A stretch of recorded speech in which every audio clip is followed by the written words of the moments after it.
40% Indian American US છોડીને જવા માંગી રહ્યું છે એવું એક સર્વે કર્યું હતું ઇન્ટરનેશનલ પીસ કમિટીએ, અને એ લોકોએ 1000 ઇન્ડિયન અમેરિકન સાથે વાત કરી અને 4માંથી 10 લોકો એવું કહે છે કે ભાઈ એ લોકો ઓલરેડી છોડવાનું વિચારી કરીને પ્લાનિંગ ચાલુ છે. એમાંથી 58% છે એ છોડે છે કેમ કે પોલિટિકલ ક્લાઇમેટ એ લોકોને ગમતું નથી. હવે તમને ખબર જ છે કે એના માટે 54% એ લોકો કહે છે કે કોસ્ટ ઓફ લિવિંગ એટલું વધી ગયું છે કે એની કરતાં બેટર છે કે એ લોકોના પૈસા વધારે ઇન્ડિયામાં ચાલશે. 41% છે જે કહે છે કે મને અહીંયા હવે સેફ નથી લાગતું, કમ્ફર્ટેબલ નથી, બેટર છે કે ઇન્ડિયામાં છે.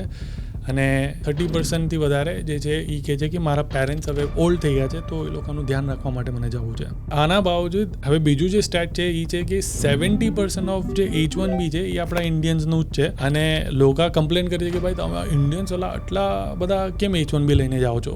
સો એમ ટેકનિકલી જોવા માંગે તો 1.5% ટોટલ યુએસનું પોપ્યુલેશન છે એટલું ઇન્ડિયન છે. અગર બધા છોડીને જતા રહેશે તો એ ટોટલ રફલી 6% આખું ટેક્સ જે છે યુએસનું એ આપણે ઇન્ડિયન અમેરિકન્સ ભરે છે. તો ઇકોનોમી કોલેપ્સ થઈ જશે, હેલ્થકેર કોલેપ્સ થઈ જશે, ટેક કોલેપ્સ થઈ જશે. But still this is watts going on. કે તમે ઇન્ડિયન છો અને અમેરિકામાં છો તો તમારો શું ખ્યાલ છે? તમે છોડવાનું વિચારી રહ્યા છો, પ્લાનિંગમાં છો, યા અહીંયા સેટલ થઈ ગયા છો? કમેન્ટ કરો. અને ક્યાં છો? નોર્થ કેરોલિનામાં છો, કેલિફોર્નિયામાં છો, ક્યાં છો?